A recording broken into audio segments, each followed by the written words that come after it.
बात को सुनकर कईयों को होगी हैरानी, कईयों के दिल टूटेंगे, लेकिन कि साईं बाबा भगवान तो छोड़ो, एक सामान्य सदाचारी इंसान भी नहीं था।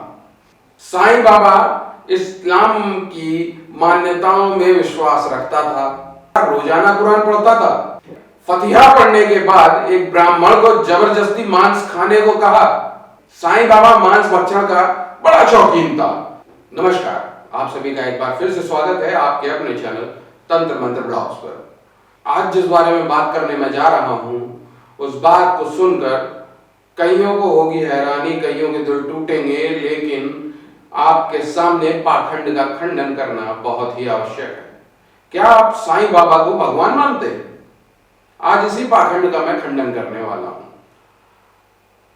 चलिए शुरू करते हैं। जाकी रही भावना जैसी, प्रभु मूरत देखी तिन तैसी। गोस्वामी तुलसीदास की इस चौपाई का नाम लेकर एक हिंदू नेता ने यह तर्क दिया कि आप चाहे साईं बाबा को पूजिए या चाहे किसी अन्य को, आपकी भावना प्रधान होनी चाहिए। आपको साईं बाबा को भगवान मानने में कोई दिक्कत नहीं होनी चाहिए। अगर साईं बाबा को भगवान के रूप में पूजता है और उनके मंदिर बनवाता है तो हमें कोई आपत्ति नहीं करनी चाहिए, ना हमें इस विषय पर बहस करनी चाहिए। मुझे इस बयान के बाद साईं बाबा का विश्लेषण करने का मन हुआ और बहुत ज्यादा मन हुआ। मैंने साईं बाबा के जीवन चरित्र को पढ़ा।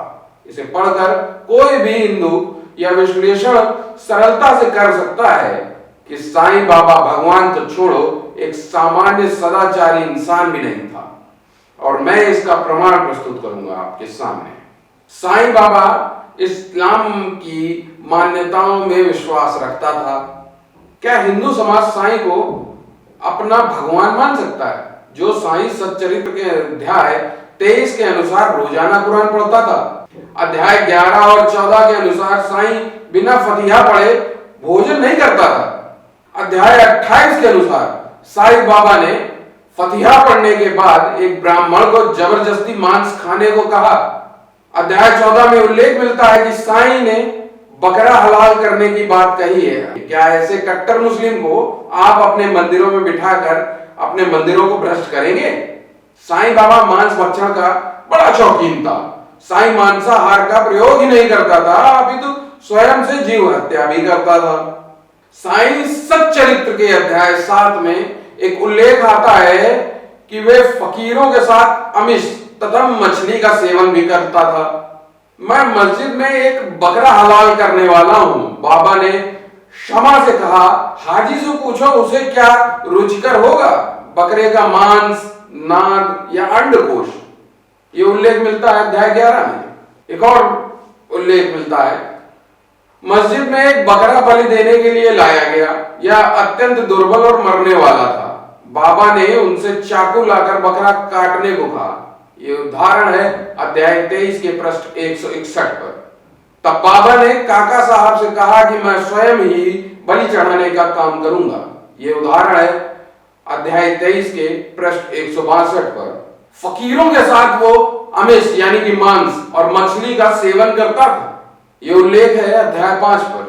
आगे एक और उल्लेख मिलता है कि कभी वह मीठे चावल खाता था तो कभी मांस मिश्रित चावल यानी नमकीन पुलाव, और ये अध्याय 38 पेज नंबर 269 पर मिलता है। एक एकादशी के दिन उन्होंने दादा कलेकर को कुछ रुपए मांस खरीद लाने को दिए। दादा पूरे कर्मकांडी थे और प्रायः सभी नियमों का जीवन में पालन किया करते थे। अध्याय 32 पेज नंबर 270। साईं बाबा धूम्रपान के शौकीन थे। साईं बाबा अपने एक भक्त के साथ धूम्रपान कर रहे थे। ये सब साईं सच्चरित्र में मिलेगा आपको, आप पढ़िएगा। वैसे भी अध्याय 14 के अनुसार यदि कोई बाबा को कुछ पैसे देता था तो बाबा उनसे बीड़ी चिलम खरीद कर पीते थे। इस वीडियो को देखने के बाद कैसे कोई साईं बाबा को भगवान मान सकता है? वीडियो देखने वाले स्वयं आत्मचिंतन कर फैसला करें।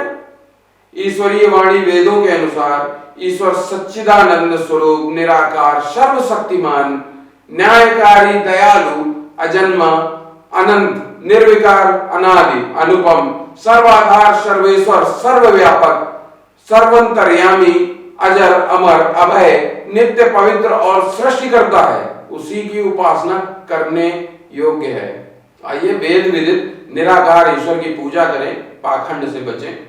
आप सभी लोग ऐसे ही अपना स्नेह बनाए रखिएगा। अनुग्रहीतोष्मि।